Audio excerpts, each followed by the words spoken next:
Dünyanın nefis yemekleri mutfağıma hoş geldiniz. Herkese hayırlı Ramazanlar diliyorum. Bugünkü tarifim için önce yarım kilo tavuk göğsünü jülyen bir şekilde doğruyoruz. Her gün iftarda ne pişireyim diye düşünmeyin. Farklı farklı tariflerle aynı saatte videolarım yayında olacak. Beni izlemeye takip edin. Her gün farklı ana yemekler, farklı salatalar, farklı çorbalar ve farklı tatlarla videolarımı izleyebilirsiniz. Tavuğumuzu doğradık ve şimdi uygun bir kabın içine aldık. Üzerine 2 yemek kaşığı zeytinyağı ekliyorum.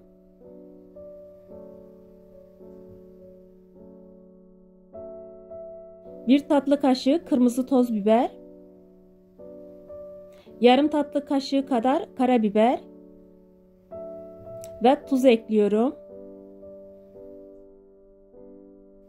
Baharatlarını ekledikten sonra güzel bir şekilde karıştırıyorum. Baharat miktarlarını ve çeşitlerini her zaman kendi damak tadınıza göre ayarlayabilirsiniz. 2 adet kapya biber ve 2 adet de yeşil biber jülyen şekilde doğruyoruz.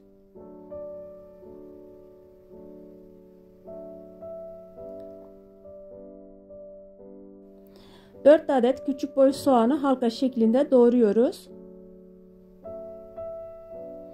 Soğanları jülyen şekilde de doğrayabilirsiniz. Eğer soğanlarınız büyükse 2 adet yeterlidir.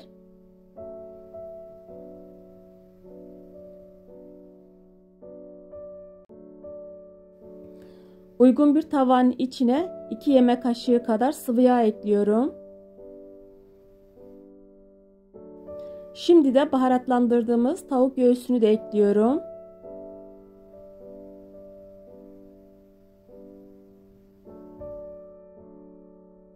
Tavuğun içine hiç su eklemeden kendi suyunda pişireceğim ve arada bir karıştıracağım.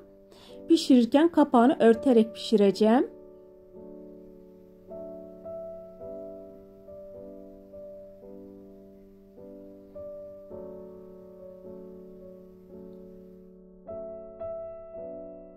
Ayrı bir tavada biberleri kavurmak için önce 2 yemek kaşığı kadar yağ ekledim. Ve şimdi jülyen şekilde doğradığımız biberleri ekledim.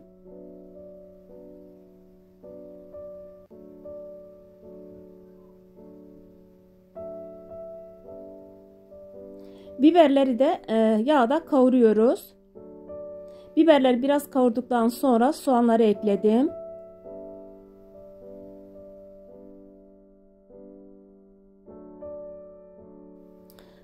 Ayrı ayrı tavuğumuzu ve biberleri aynı anda pişiriyorum. Biberlerin üzerine tuz, karabiber ve kırmızı toz biber ekliyorum. Her zaman söylediğim gibi baharat miktarını kendi damak tadınıza göre ayarlayabilirsiniz.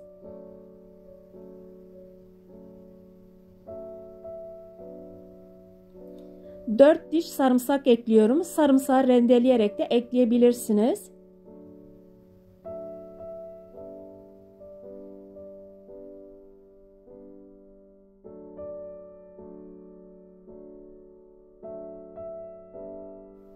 Hem biberleri hem tavuğu aynı anda pişirmeye devam ediyorum.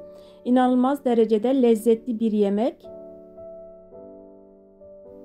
Kavrulmuş olan biberleri tavuk etinin bulunduğu tavaya ekliyorum. Biberleri tavuk göğsünün üzerine ekledim ve karıştırıyorum. 5 dakika daha pişirdikten sonra ocaktan alacağım. İnanılmaz derecede lezzetli tavuk fajita yemeğimiz hazır. Deneyen herkese afiyet olsun. Şimdi hemen salata tarifine geçiyorum. Salata tarifi için haşladığım 1 kilo patatesi uygun bir kabın içine aldım.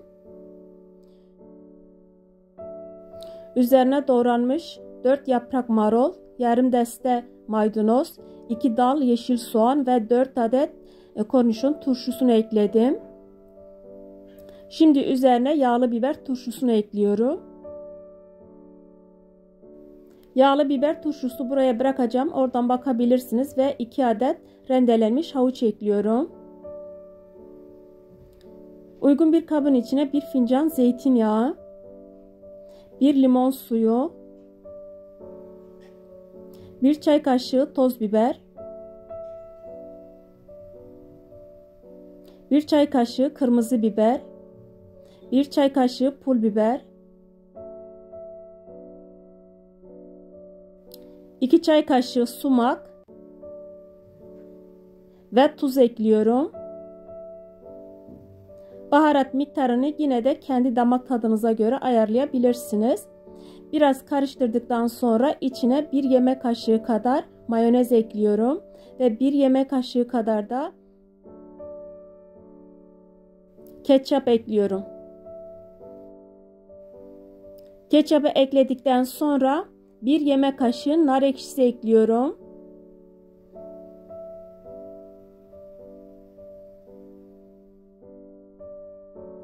Şimdi sosu güzel bir şekilde karıştırıyorum. Karıştırdıktan sonra hemen salatanın üzerine ekliyorum. İnanılmaz derecede lezzetli bir salata. Şimdi salatayı güzel bir şekilde karıştırıyorum. İnanılmaz derecede lezzetli bir salata. Normal zamanlarda, çay saatlerinde, günlerde ve ara öğünlerde yapıp tüketebilirsiniz. Şimdi uygun bir servis tabağına alıyorum.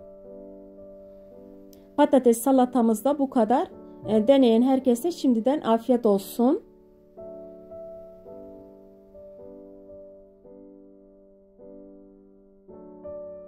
Ve bugünkü çorba tarifine geçiyorum. 1 çay bardağı irmik, 1 çay bardağı ince bulguru uygun bir kabın içine aldım ve ıslatıyorum.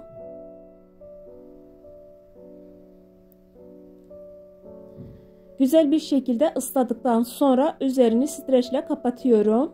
Bu şekilde 20 dakika 30 dakika dinlendireceğim.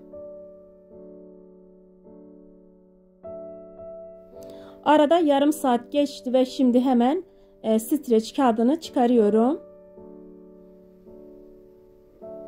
2 yemek kaşığı un ekliyorum.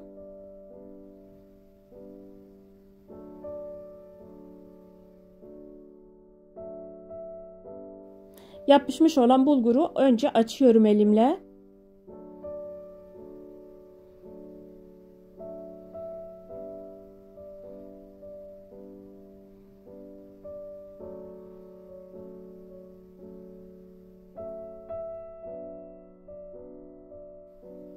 Şimdi arada bir ıslatarak hamuru yoğuruyorum.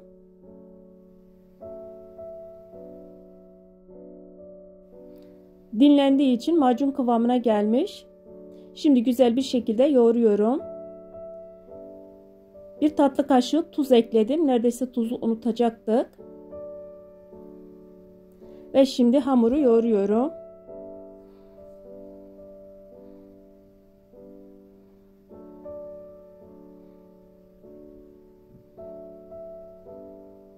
Hamuru yoğururken arada bir elimizi suyla ıslattık ve macun kıvamında bir hamur elde ettik. Şimdi hemen hamurdan nohut büyüklüğünde köfteler hazırlıyorum.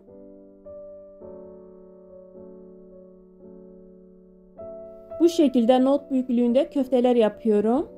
Çok kolay, çok pratik, hemen yapılıyor.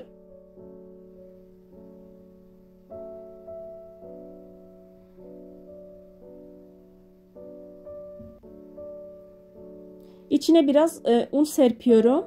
Tane tane dursun köfteler. Bütün hamurum bitene kadar köfte yapmaya devam ediyorum bu şekilde.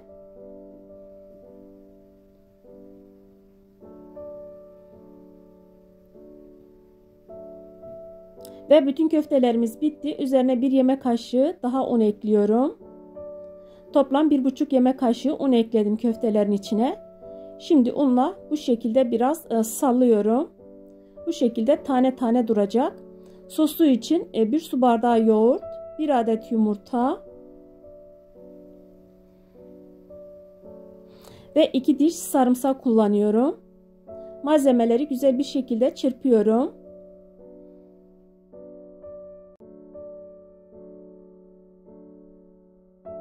Çırptıktan sonra kaynamakta olan sudan 2-3 kepçe yoğurdun üzerine ekliyorum ve güzel bir şekilde hemen karıştırıyorum. Ben kaynaması için 7 su bardağı su eklemiştim tencerenin içine.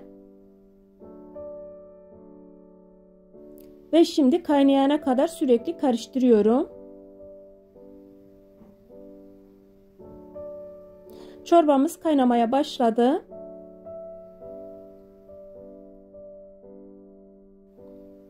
Hemen köfteleri içine atıyorum.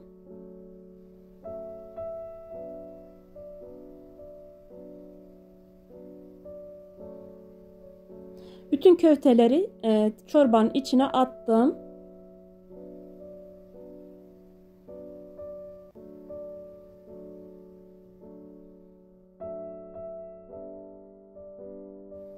Ve şimdi ince bir şekilde doğramış olduğum 4 kök ıspanağı ekliyorum. Çok lezzetli, çok doyurucu ve besleyici bir çorba.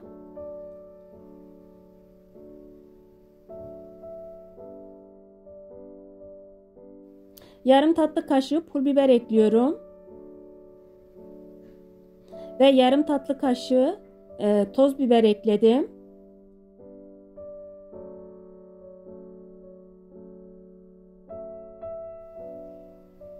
Bir yanda çorba pişerken bir yanda da bir yemek kaşığı tereyağı hemen kızdırıyorum. Yağ eridikten sonra içine bir tatlı kaşığı nane ekledim ve hemen çorbanın üzerine ekliyorum.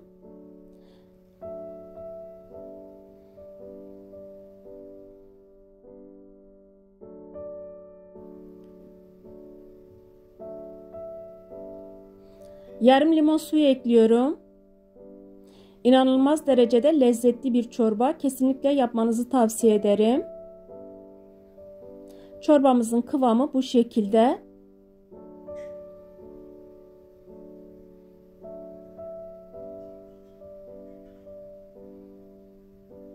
Şimdi hemen servis kasesine alıyorum.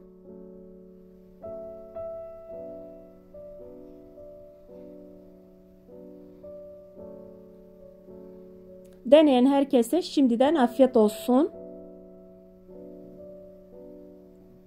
Ve hemen son olarak tatlı tarifine geçtim. Tatlı tarifi için 2 yemek kaşığı tereyağı uygun bir tencerenin içine aldım.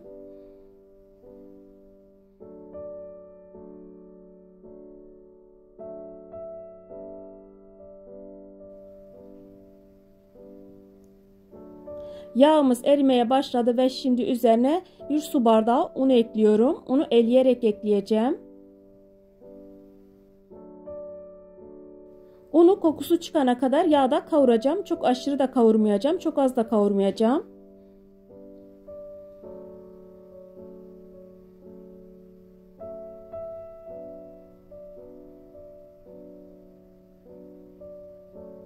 Tereyağı bana biraz az geldi. Yarım yemek kaşığı daha ekliyorum.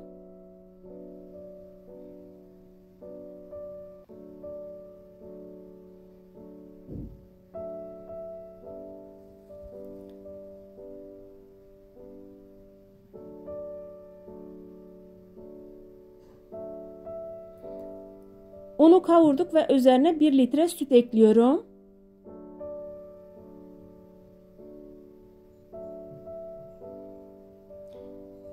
Süt ısınmadan 1 paket vanilya, 1 adet yumurta ve 1 su bardağı toz şeker ekliyorum. Bütün malzemeleri ekledikten sonra telle iyicene karıştırıyorum.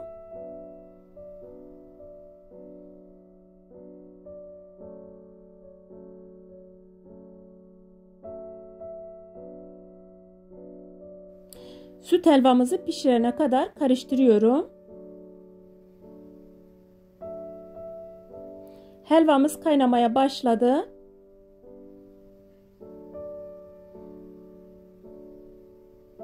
Kaynamaya başladıktan sonra 6-7 dakika pişirip ocaktan alacağım.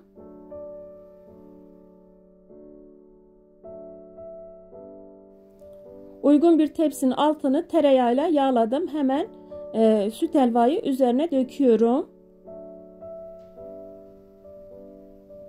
Döktükten sonra üzerini düzeltiyorum. Helvanın sadece üst kısmı kızarsın diye fırını sadece üstünü açıyorum. 180 derecede üstünü açacağım. Helvanın üstü kızardı ve fırından aldım. Üzerine ceviz serpiyorum. Bursa yöresine ait süt helvamız servise hazır. Şimdi dilimliyorum. Dilimlenmezseniz de kaşıkla alsanız da olur. Ben güzel bir şekilde dilimliyorum. Helvanın bu kıvamı alması için önce soğumaya bıraktım. Şu anda çok az ılık. Ve şimdi hemen kesiyorum.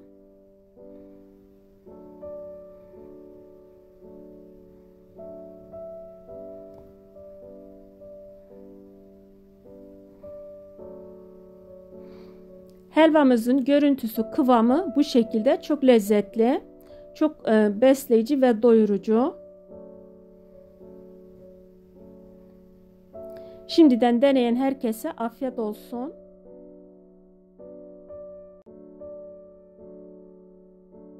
Her gün aynı saatte Ramazan menüsüyle ilgili videolarım yayında olacak.